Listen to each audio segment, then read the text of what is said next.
Hello and welcome to all our viewers in Nigeria and around the world. News Cycle on Global Television, coming to you live from the nation's capital, Abuja. I am Ramsey Enoch Agbo. Governor Babangida Zulum has declared that his administration has taken no fewer than 1 million children off the streets. Governor Zulum reportedly made this known at a town hall which took place in Borno State. The statement says the town hall brought together major stakeholders, security personnel and affected individuals in the state, providing a platform for open discussion, fostering community engagement and highlighting key issues affecting the state. Anambra State government has given a directive for residents of the state to repaint their building to enhance the aesthetics of the state. A press release by the Commissioner for Environment, Felix Odimego, stated that residents of the state who fail to do so by July 1 would face sanctions. The release informed that the initiative forms part of Governor Soludo's broader vision to transform Anambra into a smart modern mega city where visual order, environmental responsibility and livability go hand in hand. After weeks of deliberation, the Nigerian National Coalition Group, that is NNCG, has formally applied to the Independent National Electoral Commission, that is INEC, seeking registration of a new political party with the name All Democratic Alliance, that is ADA. However, several members of the coalition expressed concern over the internal wrangling within existing parties, which in some cases had led to litigations.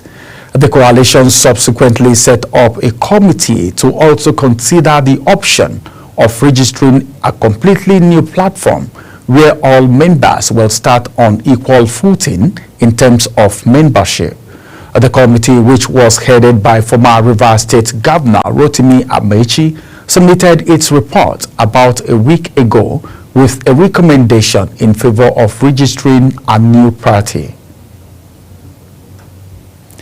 Nigeria's Chief of Defense Staff, General Christopher Musa, has identified the country's border with the Niger Republic as the most dangerous and porous, calling for an urgent border fence to stem the tide of terrorism. Musa made the remark during an interview with discussing the country's worsening security challenges.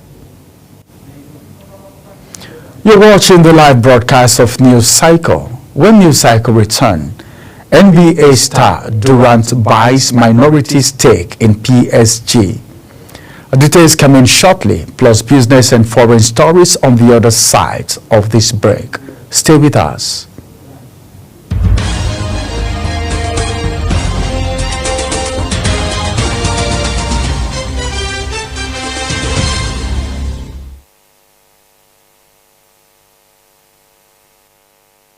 Welcome back from that break. Let's quickly take you to the world of business, where the president of the Dangote Group, Aliko Dangote, says his 650,000 barrel capacity refinery is increasing, relying on the United States for crude oil.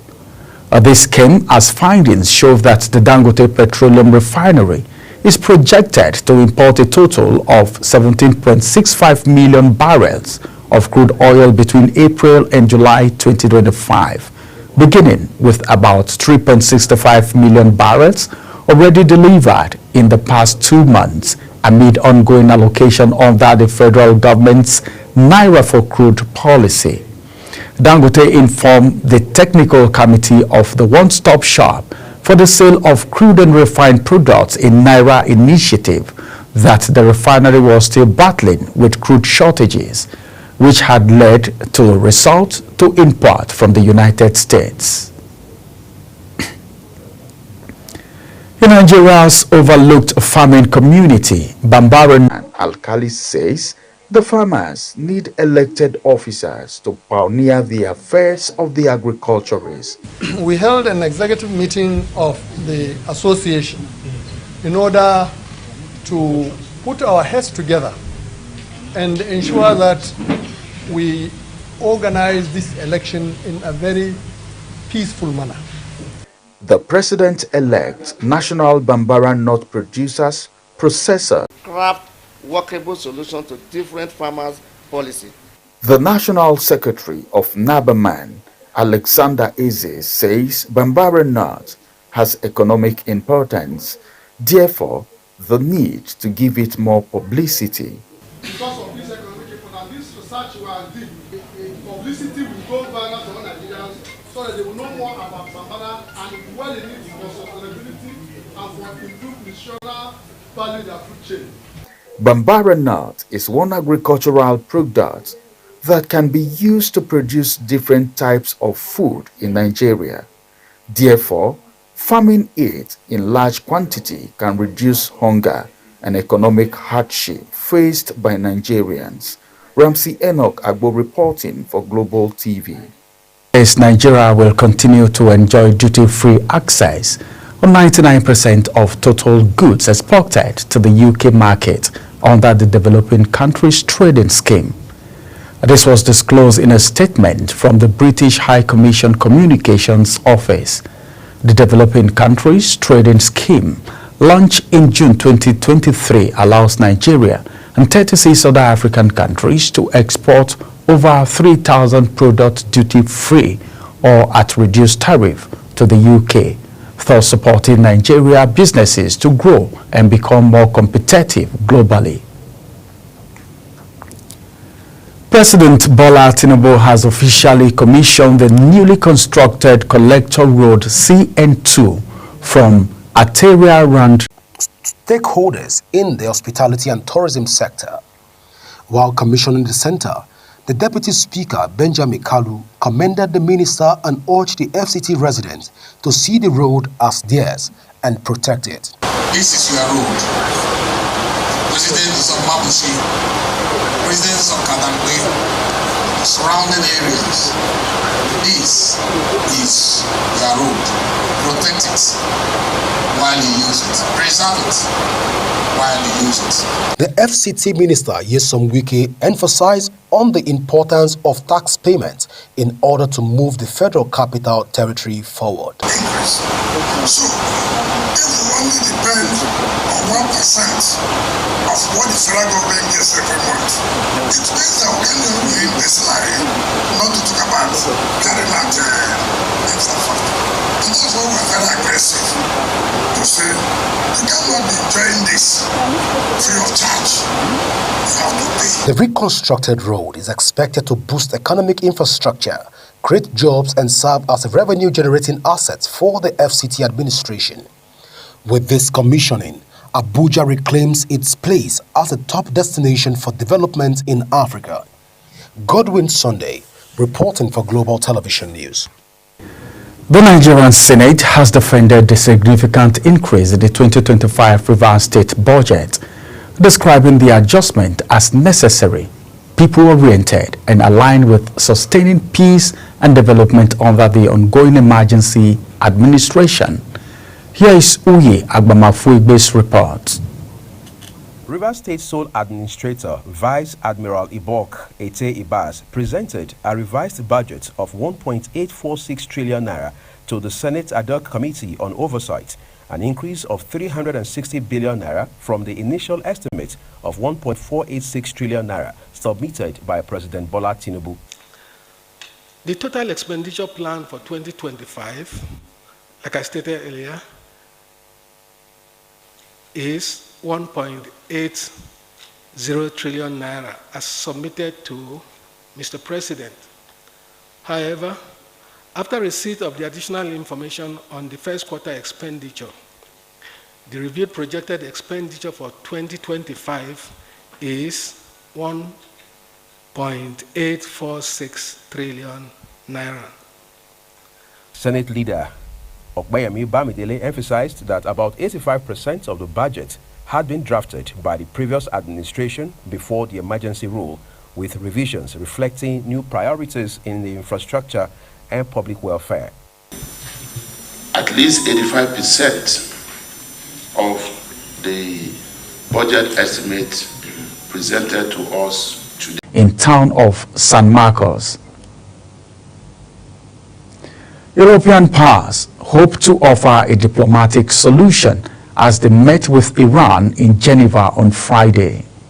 According to French President Emmanuel Macron, as Israel again came under Iranian missile fire. The meeting, which is expected to focus on Iran's nuclear program, comes as U.S. President Donald Trump mulls the prospect of entering the war between the two foes. French Foreign Minister Jean-Noël Barrot will meet his Iranian counterpart Abbas Araghchi in Geneva to make a complete diplomatic and technical offer for negotiations, Macron told reporters.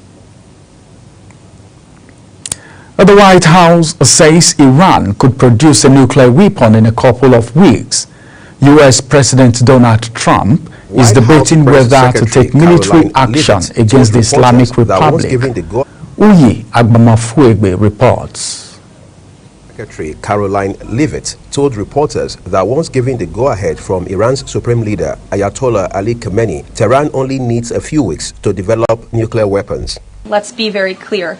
Iran has all that it needs to achieve a nuclear weapon. All they need is a decision from the supreme leader to do that. And it would take a couple of weeks to complete the production of that weapon, which would of course pose an existential threat, not just to Israel, but to the United States and to the entire world. And that is something that the entire world, including countries like Russia, is in agreement with, that Iran should not and cannot obtain a nuclear weapon. How close Iran is to developing a usable nuclear weapon has been at the center of the Israel-Iran conflict, with continuing debates over the potential breakout timeline once the nation has stockpiled enough weapons-grade enriched uranium. Uyi Agbamafuegbe, reporting for Global TV News.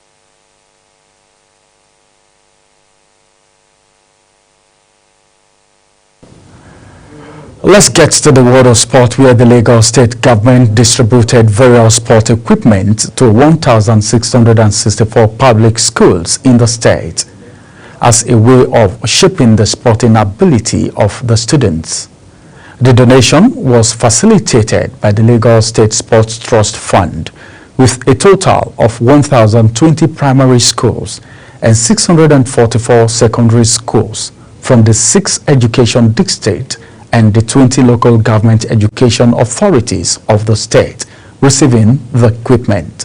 Some of the equipment is table tennis board, running vest and pants, spike shoes, footballs, basketballs, volleyballs, chess set with chalks, scramble board with dictionary, drought boards, tennis racket, and first aid boxes with medical kits. Basketball star Kevin Durant has taken a minority stake in Paris Saint-Germain. The European champions announced Friday without saying how many shares the power forward had acquired. The club said in a statement that owners of Qatar Sports Investment, that is QSI, has signed an investment and strategic partnership with Kevin Durant, one of the most decorated U.S. basketball player of all time and leading investor in sports and entertainment properties.